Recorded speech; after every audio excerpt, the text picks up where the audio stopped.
Olá pessoal, tudo bem? Sejam bem-vindas, bem-vindos ao canal. Meu nome é Antônio Kuzikowski, eu sou professor de Direito Constitucional e de Direitos Humanos. Neste vídeo falarei sobre a reclamação, que é uma ação de índole constitucional que ganhou uma projeção incrível após o advento do Código de Processo Civil de 2015. Até então, a reclamação estava perdida numa lei aleatória que não era lida por praticamente ninguém. Contudo, após o CPC, essa reclamação passou para o Código de Processo Civil e isso fez com que todo mundo passasse a olhar para ela com mais interesse. É verdade que ela existe há muito tempo, mas é verdade também que foi a partir de 2015 que ela ganhou essa projeção. E esta aula serve para quê? Para você entender a reclamação em aspectos teóricos, práticos, vamos também responder algumas questões. Tem muita coisa legal sobre a reclamação. Eu já vou começar, inclusive, analisando-a a partir do artigo 988 do Código de Processo Civil, que fala que cabe reclamação da parte interessada ou do Ministério Público. Bom, de largada, a gente já vê que esta ação pode ser manejada também pelo Ministério Público ou por uma parte prejudicada, por uma parte interessada. Mas em quais hipóteses especificamente? Primeira delas, preservar a competência do tribunal. Vamos tentar entender isso aqui. O Supremo Tribunal Federal tem, de acordo com o artigo 102, inciso 1, competência para processar e julgar nos crimes comuns o Procurador-Geral da República. Acontece que um juiz de primeiro grau recebeu uma denúncia contra o PGR, falou, eu vou receber e vou julgar esse cara aí. Ele não pode fazer isso. Nesse caso, a competência do Supremo Tribunal Federal foi violada. E o que colocaria esta ação do primeiro grau lá no Supremo Tribunal Federal? Uma reclamação. A parte interessada, no caso aqui o PGR, o Ministério Público, enfim, né, poderia manejar uma reclamação diretamente para o Supremo Tribunal Federal falando, Supremo, abre o olho, hein, aquele juiz de primeiro grau lá está usurpando a sua competência. O provimento da reclamação implicaria no quê? No deslocamento daquela ação do primeiro grau para o Supremo Tribunal Federal, que aqui seria o foro legítimo, correto para processar e julgar o Procurador-Geral da República. Essa é a primeira hipótese. A segunda é para garantir a autoridade das decisões do tribunal. Isso é muito importante, né? Especialmente no âmbito do CPC, algumas decisões de tribunais passaram a ganhar uma projeção diferente. E aí cabe a reclamação para garantir a autoridade das decisões do tribunal quando elas forem, por exemplo, desrespeitadas por, enfim, juízes de primeiro grau. Tem que tomar um pouquinho de cuidado aqui, tá? Até a jurisprudência está aprendendo a lidar com a reclamação, para não fazer dela um substituto de recursos. Mas até por isso eu não vou nem enfatizar tanto essa hipótese. Eu sou professor de direito constitucional e creio eu, o meu público é mais do direito constitucional, para você eu quero bater especialmente nesta hipótese, que é, cabe a reclamação para garantir a observância de enunciado de súmula vinculante e de decisão do Supremo Tribunal Federal em controle concentrado de constitucionalidade. Então vejam só, tanto as súmulas vinculantes quanto as decisões proferidas pelo Supremo Tribunal Federal em ADI, ADC e a DPF, elas são dotadas de efeito vinculante, que impõe aos demais órgãos do Poder Judiciário e à administração pública, direta, indireta, federal, estadual, distrital e municipal, o dever de aplicar o que o Supremo Tribunal Federal decidiu. Se de repente um juiz de primeiro grau desrespeita o que o Supremo disse numa ADI, ou desrespeita o que constou numa súmula vinculante, cabe, sem prejuízo de recursos, né, e guardando um certo cuidado com a não supressão de instância, depois eu posso trabalhar melhor isso, a reclamação constitucional, tá legal? Se você pensar em termos de inobservância feita por órgão administrativo, aí funciona muito bem. De repente, uma universidade federal decide cobrar matrícula para ingressantes. Não pode. Tem uma súmula vinculante dizendo que não pode a Universidade Federal cobrar matrícula. A parte interessada, vítima de uma cobrança de matrícula, não querendo pagá-la, após recorrer administrativamente e encerrar todas as possibilidades administrativas, pode fazer o quê? Pode manejar uma reclamação direto para o Supremo Tribunal Federal. vai direto para o Supremo, porque foi ele aqui, neste caso, quem fez a súmula vinculante. Olha, cuidado, muitas pessoas associam a reclamação apenas e tão somente ao Supremo. Mostrarei para você que isso não é verdade. Claro que neste caso aqui, do item 3, as reclamações sempre iriam para o Supremo Tribunal Federal, porque apenas o Supremo Tribunal Federal faz súmula vinculante e apenas ele maneja, né, aquelas ações de controle concentrado de constitucionalidade para salvaguardar a Constituição Federal, a DI, a DC, a DPF especialmente, tá? Maravilha.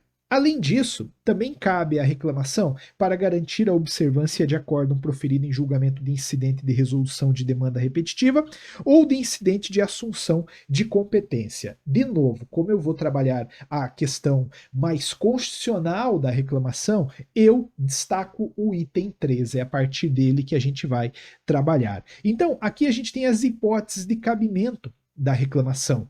Reclamação que você vai manejar aonde? Bom, eu já disse que não é apenas no Supremo Tribunal Federal, né?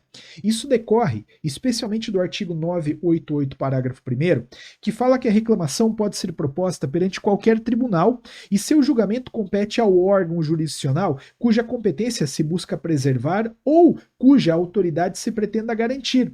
Então, quer dizer, a reclamação ela vai para outro, ela não vai necessariamente para um único tribunal. Veja, a gente pode falar em reclamação para o Supremo, de acordo com o 102, inciso 1, a linha L. A gente pode falar em reclamação para o STJ, de acordo com o 105, 1F. A gente pode falar em reclamação para o Tribunal Superior do Trabalho, de acordo com o 111, parágrafo 3º. A gente pode falar também em reclamação para o Tribunal de Justiça, dependendo ali de previsão em Constituição Estadual, e por aí vai. O uso, assim, mais... alguém vai ficar eventualmente bravo com isso, nobre da reclamação, é para o Supremo Tribunal Federal. Porque ela tem um apelo diferente quando se fala em desrespeito à súmula e à decisão de controle concentrado. Mas, para fins de prova, lembra, né? Não é apenas no Supremo Tribunal Federal que se maneja a reclamação. Só que, assim como a gente tem que conhecer as hipóteses de cabimento, a gente tem que conhecer as hipóteses de não cabimento. Tem hipótese na qual não cabe reclamação. De acordo com o artigo 988, parágrafo 5º do CPC, é inadmissível a reclamação proposta após o trânsito em julgado de decisão reclamada. Isso aqui é muito importante. A reclamação não foi criada para salvar o coro de advogado ou advogada que perdeu prazo de recurso. Não é para isso. Se transitou em julgado, transitou em julgado. Ah, entra com uma rescisória depois, gastando dinheiro, né? Tendo que depositar lá a parcela que o CPC ou a CLT falam. Mas reclamar realmente não vai dar. Realmente não vai dar. Então, cuidado. Nunca deixe transitar em julgado. Se transitou em julgado, não vai caber a reclamação constitucional. Tá legal? E também não cabe, para garantir a observância de acórdão de recurso extraordinário com repercussão geral reconhecida ou de acórdão proferido em julgamento de recurso extraordinário ou especial repetitivo, quando não esgotadas as instâncias ordinárias. Então aqui a gente tem que tomar muito cuidado com aquela questão de não supressão de instância. Você manejou uma ação de acordo com a jurisprudência do Supremo Tribunal Federal manifestada já num recurso extraordinário com repercussão geral reconhecida. Só que aí pegou um juiz de primeiro grau que não te deu o que se queria, na contramão do que o próprio Supremo Tribunal Federal delimitou. Aqui não vai caber a reclamação diretamente, você vai ter que esgotar a via recursal, você vai ter que fazer apelação, embargo, né, para só lá na boca do Supremo Tribunal Federal manejar. Aí muitas pessoas falam, Antônio, mas espera lá, se eu esgotei tudo, né, se eu, por exemplo, esgotei já o TJ, então eu vou de recurso extraordinário. Bom, é uma possibilidade, mas lembre que no recurso extraordinário você tem que demonstrar pré-questionamento, tem que demonstrar a repercussão geral, um monte de coisa, lembra? De repente você vai de reclamação. Só que olha, não vai só a reclamação, né? Porque se fizer só a reclamação e não obstacularizar o trânsito em julgado a partir da interposição do recurso extraordinário, você vai ficar sem uma e sem outra. Então faz o seguinte, interpõe o recurso extraordinário e faz a reclamação. Ponto. Tá? Faz os dois, né? Quem tá se afogando, o jacaré é tronco, né? Eu sempre falo isso. Você pode atacar das duas formas, ataca das duas formas, tá bom? Maravilha. Você notou o seguinte, né?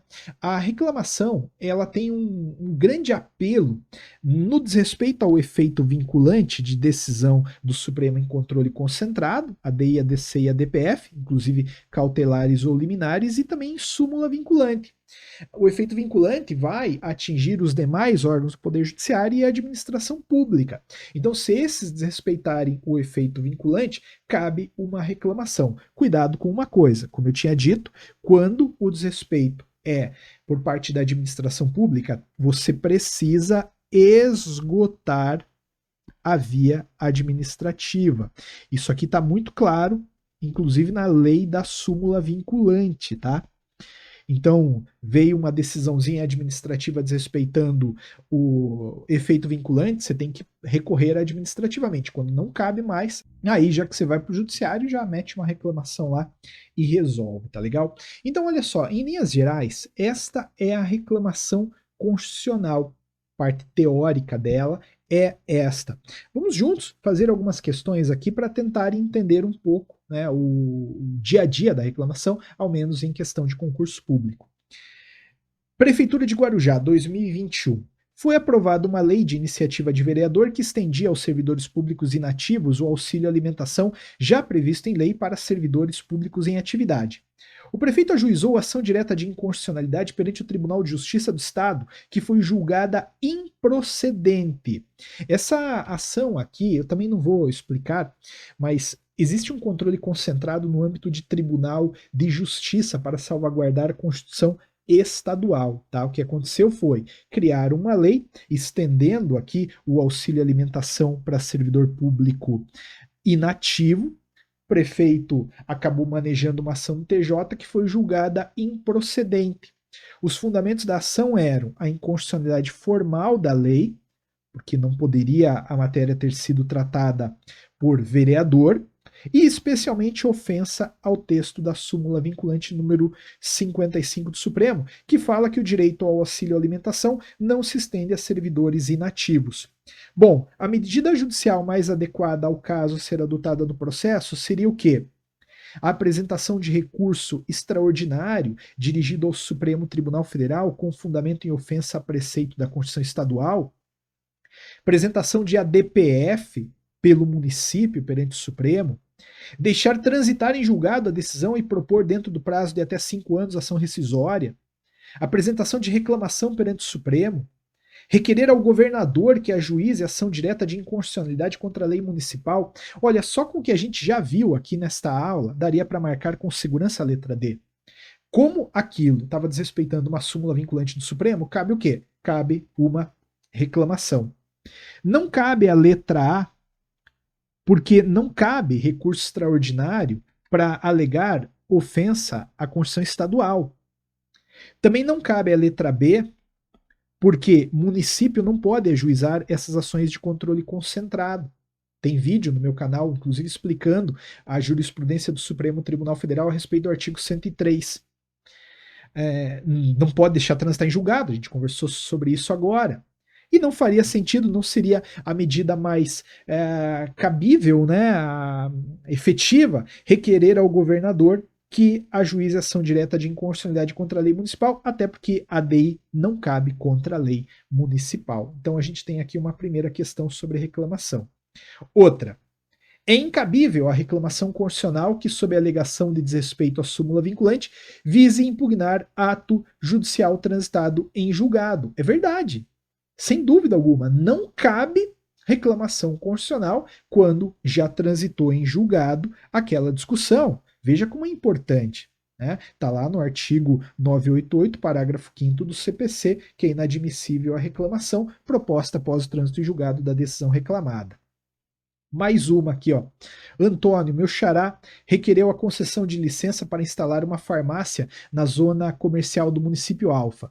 O seu requerimento, no entanto, foi indeferido pela fiscalização diária, subordinada ao secretário municipal de ordem pública, sob o argumento de que já existiam 3 outras farmácias na mesma quadra, o que gerava um desequilíbrio em outras áreas da cidade, prática vedada pela lei municipal XX.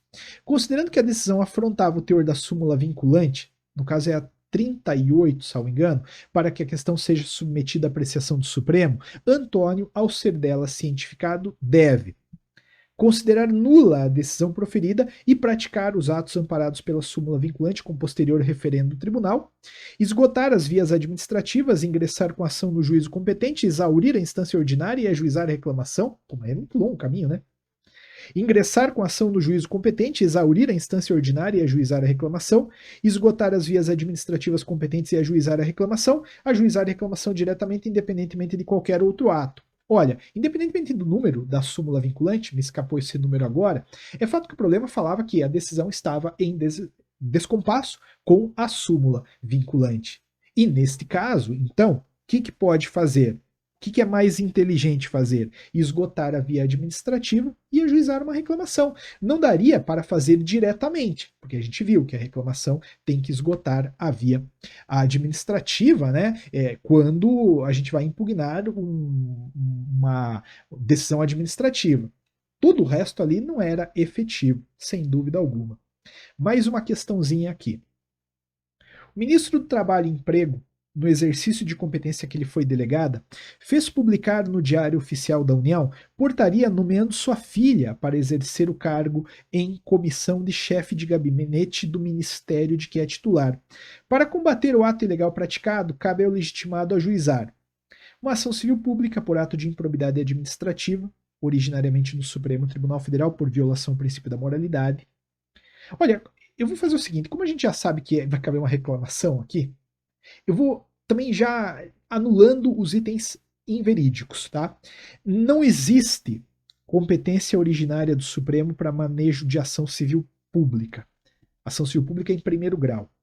Mandado de segurança no Tribunal Superior do Trabalho, porque o ato de nepotismo viola princípios da administração pública. Tá, mas por que no TST? Não tem também competência originária para isso lá no TST. Mandado de injunção na Justiça Federal de primeiro grau por ofensa a verbete de súmula do STF que veda o nepotismo, mas o mandado de injunção ele serve para outra coisa, ele serve para combater a falta de norma regulamentadora, não necessariamente para fins de atacar desrespeito à súmula vinculante. Para atacar o desrespeito à súmula vinculante, a gente já sabe, né, que a ação é a reclamação, que neste caso iria para o Supremo Tribunal Federal, porque estamos falando de súmula vinculante que veda a prática de nepotismo. Não cabe igualmente ação popular no STJ, porque o STJ não tem competência originária para receber ação popular.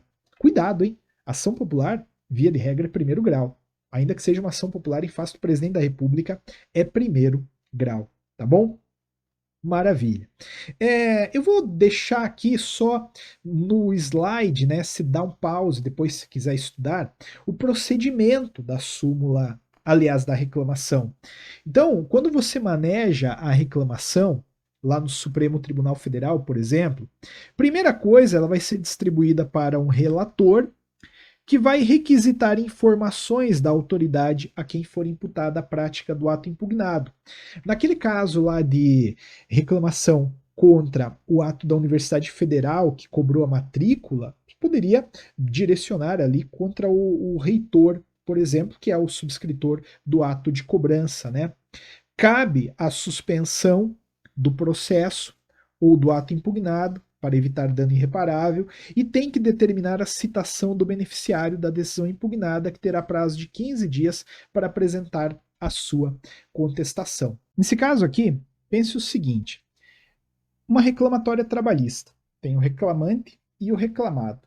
O juiz, ou o tribunal, acabou aplicando um critério diferenciado de correção daquela dívida, afrontando, por exemplo, o que já foi decidido pelo Supremo Tribunal Federal numa ação declaratória de constitucionalidade. Então, para você entender, o reclamante ganhou a ação trabalhista, mas aplicar um índice de correção dos valores que ele tem a receber incompatível com o que o Supremo Tribunal Federal já decidiu numa ação declaratória de constitucionalidade. De repente, foi o TST quem deu essa decisão aplicando esse juros num patamar diferenciado.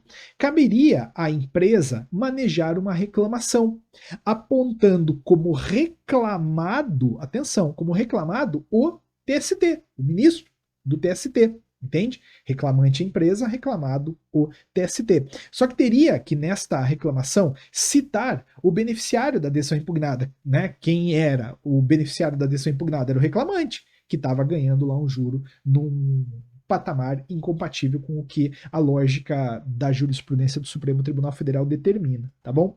Qualquer interessado poderá impugnar o pedido. Na reclamação que não houver formulado, o Ministério Público terá vista do processo para falar em até 5 dias. Esses são os aspectos procedimentais da reclamação. Julgando procedente a reclamação, o tribunal cassará a decisão exorbitante de seu julgado ou determinará a medida adequada à solução de controvérsia. Isso aqui é muito legal. Quando é um desrespeito à súmula vinculante, o Supremo Tribunal Federal não reforma a decisão. Não, ele anula a decisão, manda baixar o processo para o juiz que decidiu errado decidir agora de forma correta. Então, esta é uma aula sobre reclamação, uma conversa sobre. Se fez sentido, se você aprendeu alguma coisa com esta aula, deixa seu like, se inscreve no canal, comenta, ajuda o canal a crescer, se dá uma força que você não imagina para o canal com um ato muito simples que é o de se inscrever. E também assim você garante, né, os vídeos de direito constitucional que eu solto toda semana aí para todo mundo, tá bom? Grande abraço, muito obrigado pela sua atenção, nos vemos por aí.